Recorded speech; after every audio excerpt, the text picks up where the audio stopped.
Hello दोस्तों, क्या हाल चाल है। ये है देसी नियो आपके साथ एक इंटरेस्टिंग वीडियो के साथ। कई लोग कभी कभी सोचते हैं कि यार, इतना इंटेलिजेंट बंदा, इतना स्मार्ट बंदा इस तरह की अजीब व गरीब बातों पे कैसे यकीन कर लेता है। और मुझे भी ये कभी कभी ख्याल आता है कि कैसे एक इतना स्मार्ट बंदा जो अच्छी जॉब करता है, पढ़ा लिखा है, लेकिन मज़हब के मामले में ऐसी ऐसी चीज़ों पे बस सीधी तरह यकीन कर लेता है जिसका कोई सबूत और दलील नहीं होता, लेकिन उसे मान लेता है। तो ये कैसे हुआ कि स्मार्ट, इंटेलिजेंट, इतना ज़हीन और काबिल होने के बावजूद वो इस तरह की चीज़ों में किस तरह बिलीव कर लेता है। तो मेरी नज़र में ये वीडियो आई। एक यूट्यूबर है जिसका नाम है डार्क मैटर 2525। बड़ी ज़बरदस्त एनिमेशन की वीडियोस बनाता है। तो उसकी ये वाली वीडियो मुझे बहुत अच्छी लगी, जिसके अंदर उसने एक्सप्लेन किया है कि एक बहुत स्मार्ट बंदा कैसे इन चीज़ों में बिलीव करता है। तो मैंने सोचा ये वाली वीडियो आपसे शेयर करता हूँ, और इसको मैं उर्दू हिंदी में डब कर देता हूँ कि भाई जिनको इंग्लिश से थोड़ा डिफ़िकल्टी होती है तो उनके लिए भी समझ आ जाए। तो इस वीडियो को मैं आपसे शेयर करता हूँ उर्दू डबिंग के साथ। आप बताएं क्या ख्याल है आपका इस वीडियो के बारे में। ज़बरदस्त एनिमेशन की हुई और बहुत अच्छे इसके है। मैं इस बंदे की इंफॉर्मेशन डिस्क्रिप्शन में डाल दूंगा, जिसने इसका चैनल देखना है सब्सक्राइब करें। बहुत सी चीज़ें सीखने को मिलेंगी। तो चलें आपसे शेयर करता हूँ ये वाली वीडियो।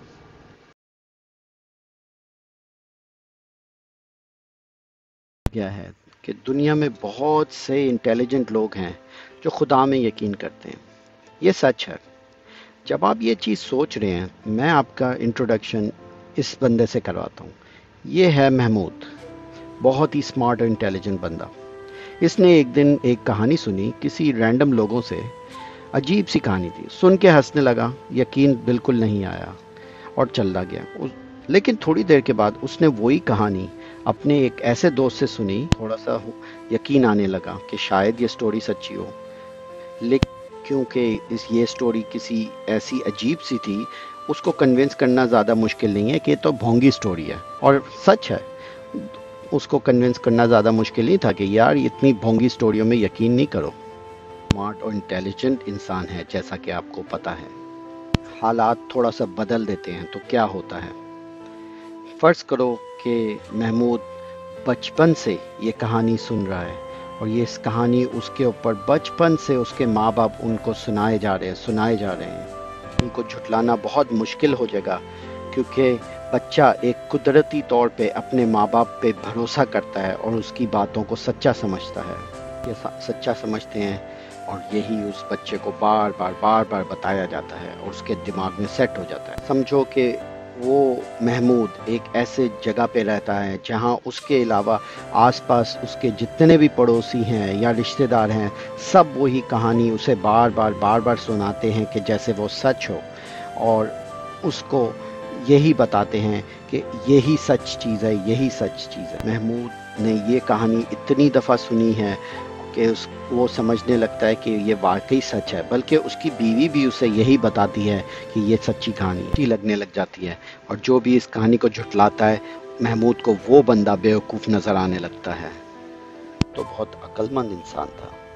चलें एक और दफ़ा हालात बदलते हैं। ये बोंगी कहानी कई सालों से महमूद जैसे कई लोगों में सुनाई जाती थी। उसके दादा परदादा, उसके दादा, उसके भी कई सालों से उस कम्युनिटी में ये कहानियाँ सुनाई जाती थी, और वो कहानियाँ इतनी मकबूल हो गई कि उससे रवायतें पैदा होने गई। इस्तकामत, वाकफियत और राहत फराम करने लग गई। रवायतों ने इदारों को जन्म दिया। ये एक बोंगी कहानी बढ़ते बढ़ते इतनी बड़ी हो गई कि इसके नाम पे मखसूस दिन और छुट्टियाँ और रिलीजियस हॉलीडेज़ होने लग गई। अलग अलग इमारतें तामीर की गई, और इन इमारतों में अलग अलग पेशे और अलग अलग यूनिफॉर्म और अलग अलग तालीमें देने की शुरू कर दी। थोड़े अरसे में एक दूसरे से नफ़रतें शुरू हो गई। अपनी बोंगी कहानी को सच्चा समझने लग गया, और उसी को गवर्नमेंट और हुकूमत के ऊपर नाफिज करने की कोशिश करने लगा। हुकूमत के ऊपर नहीं, बल्कि आम लोगों पे भी असर करती है। جو بھی اس بونگی کہانی کو نہیں مانتا، چاہے وہ آپ کے فیملی کا ممبر ہو یا دوست ہو، اس سے نفرت ہو جاتی ہے، اور کئی جگہوں پہ ایون آج تک جو یقین نہیں کرتا اس کی جان لے لی جاتی ہے۔ جو بونگی کہانی ہے وہ سچ بن جاتی ہے، اور سچ ایک بونگی کہانی بن جاتی ہے۔ سچ بتانے کا کوئی فائدہ نہیں، کیونکہ اس پوائنٹ پہ محمود کو سچائی ایک بونگی کہانی لگے گی، اور بونگی کہانی ہی حقیقت لگے گی۔ جو بھی اس کہانی کو بونگی بول رہا ہے وہ شیطان ہے اور واجب القتل ہے۔ حالات کو بدل دیتے ہیں۔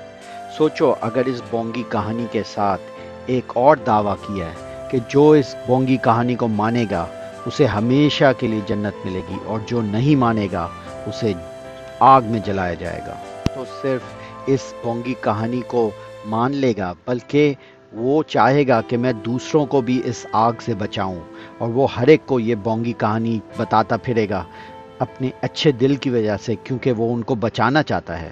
بونگی کہانی محمود کو استعمال کر کے معاشرے میں پھیل جاتی ہے وائرس کی طرح۔ معاشرے میں سب کو یہ بتاتا پھرتا ہے کہ تمہیں بھی ان بونگی کہانیوں پہ یقین کرنا چاہیے۔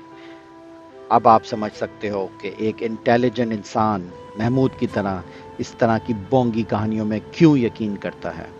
یہ بات یہ ہے کہ سچائی ہمیشہ سچائی رہتی ہے، لیکن بونگی کہانیوں کو سروائیو کرنے کے لیے انڈاکٹرینیشن، کمیونٹی، سزا، جزا، گورنمنٹ، ہر چیز کی ضرورت ہوتی ہے۔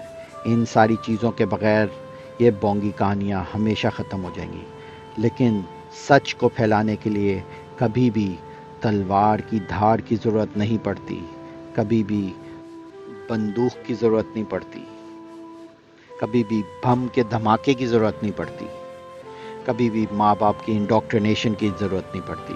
سچ ہمیشہ سچ ہی رہتا ہے۔ شاید ایک دن محمود اپنے آپ سے پوچھے گا کہ ان بونگی کہانیوں کو اتنی جلیبی بنانے کی ضرورت کیوں پڑتی ہے۔